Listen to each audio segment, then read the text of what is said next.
오늘의 10분 말씀. 예레미야 50장 33절부터 46절까지입니다. 오늘 본문에서는 계속해서 바벨론에 대한 하나님의 심판이 이어집니다. 이방 나라들이 하나님의 심판을 받는 이유는 세 가지로 요약할 수 있습니다. 첫째, 우상 숭배 때문입니다. 둘째, 교만 때문입니다. 셋째, 하나님은 이스라엘만의 하나님이 아니라 온 열방의 하나님 되심을 보여주기 위함입니다. 그 중에서도 바벨론에 대한 심판은 특별한 의미를 지닙니다. 그 이유는 바벨론의 멸망이 이스라엘의 회복과 깊이 연관이 되어 있기 때문입니다. 오늘 본문에서는 이 부분이 특별히 강조되고 있습니다. 우리는 여기서 매우 중요한 질문을 던져 봐야 합니다. 왜 하나님은 이스라엘과 함께 하실까요? 이스라엘은 불순종으로 멸망당했습니다. 하지만 하나님은 여전히 그들을 하나님의 백성으로 여겨주시고 다시 회복시켜 주실 것을 약속해 주십니다. 그들의 회복에는 그들의 공로나 행위가 전혀 포함되어 있지 않습니다.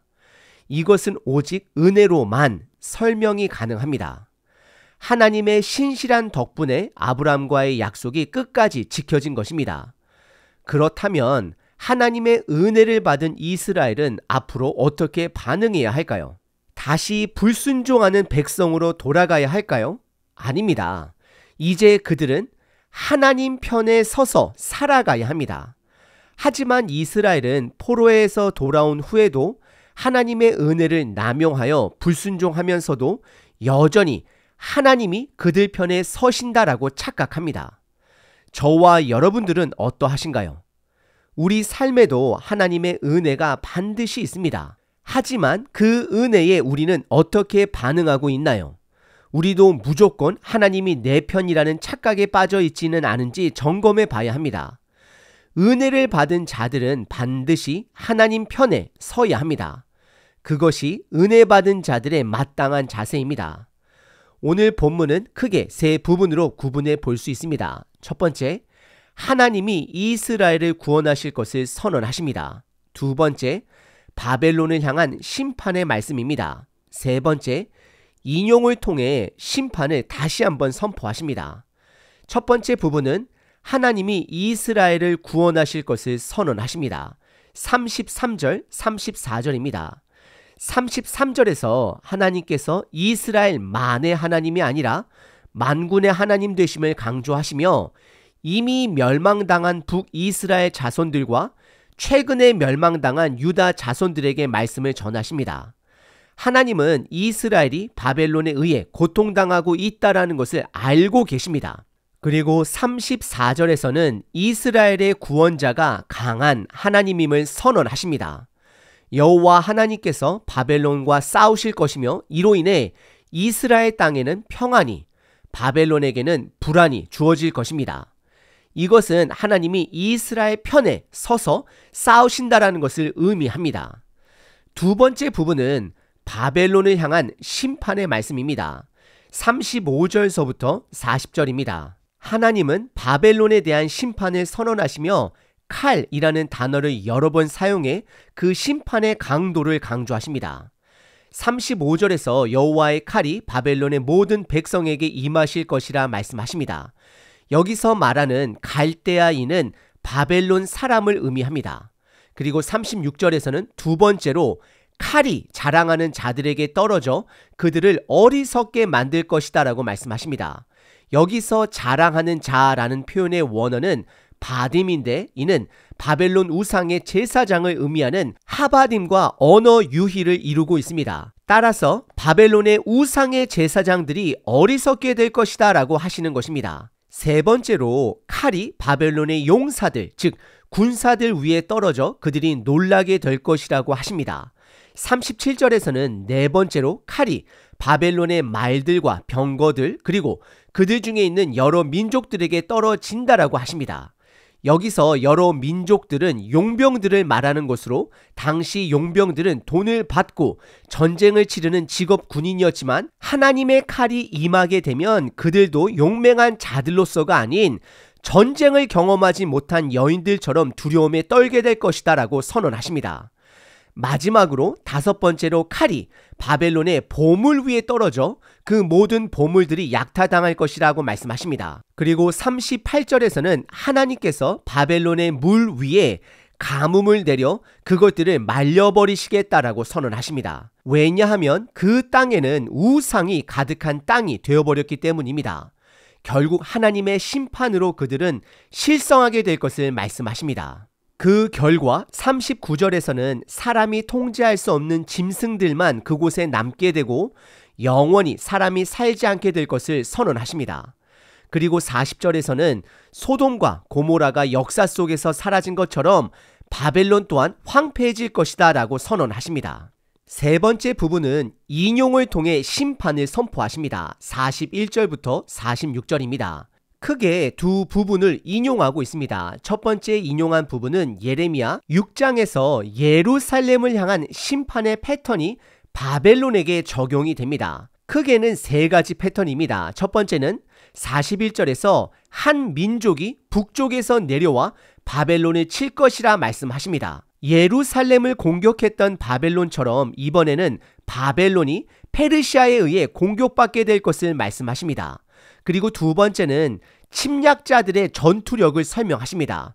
활과 창을 가진 군사들, 말 타는 자들이 바벨론을 침략할 것이다 라고 경고하십니다.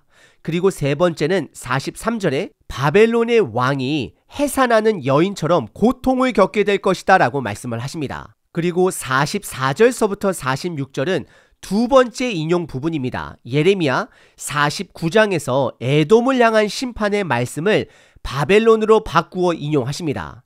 하나님은 사자가 숲에서 나와 그들을 칠 것이다 라고 말씀하시며 하나님의 심판 앞에 설 자가 누구냐고 묻습니다. 그 땅이 약탈당해 황폐해질 것이라는 선언과 함께 그 땅에 고통의 소리가 가득할 것이라고 경고하십니다. 오늘 본문은 바벨론의 멸망이 이스라엘의 회복과 깊은 관련이 있음을 선언하십니다. 하나님은 아브라함과 다윗과 맺은 언약을 신실하게 지키십니다. 이스라엘이 하나님 앞에서 불순종했음에도 불구하고 하나님은 여전히 그들과의 약속을 지키시며 그들을 회복시키십니다. 이것은 오직 하나님의 은혜로만 설명할 수 있는 일입니다. 그렇다면 은혜를 입은 자는 이제 하나님 편에 서서 살아가야 합니다. 하나님은 이스라엘 편에 서서 그들을 압제하는 바벨론을 심판하십니다. 마찬가지로 하나님은 예수 그리스도를 통해 우리들의 죄와 죽음의 노예 상태에서 자유롭게 하셨습니다. 이제 우리는 받은 은혜에 반응하며 예수님 편에 서서 살아가야 합니다. 구체적으로 예수님 편에 서서 살아간다라는 것은 필요할 때만 예수님을 찾는 자가 아니라 내 삶 전반에 걸쳐 예수님과 동행하며 그분의 통치를 받는 것입니다. 이를 위해 매일 그분의 말씀을 듣고 묵상해야 합니다. 그래야만 그분의 뜻이 무엇인지 명확하게 알 수 있는 것입니다.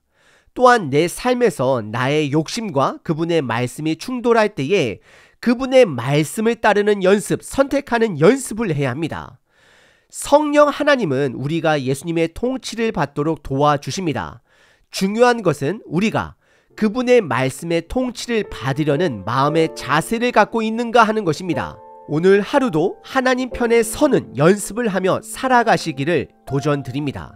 예레미야 50장 34절 그들의 구원자는 강하니 그의 이름은 만군의 여호와라. 반드시 그들 때문에 싸우시리니 그 땅에 평안함을 주고 바벨론 주민은 불안하게 하리라.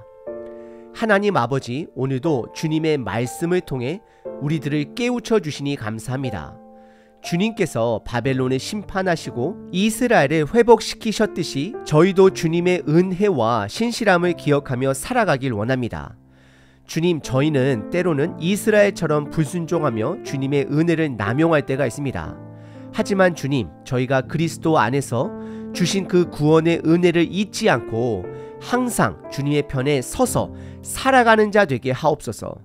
주님의 말씀을 따르고 주님의 통치를 받으며 매일매일 주님과 동행하는 삶을 살게 하여 주옵소서.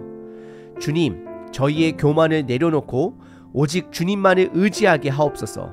바벨론이 교만으로 인해 멸망한 것처럼 저희도 교만에 빠지지 않도록 주님의 말씀을 묵상하며 그 말씀에 순종하는 삶을 살게 하여 주시옵소서. 우리의 마음을 새롭게 하시고 주님의 뜻을 따르는 자들이 되게 하여 주옵소서. 오늘 하루도 주님 편에 서서 주님께서 주시는 평안을 누리며 살게 하여 주옵소서. 이 모든 말씀을 예수 그리스도의 이름으로 기도드립니다. 아멘. 항상 기뻐하라. 쉬지 말고 기도하라. 범사에 감사하라.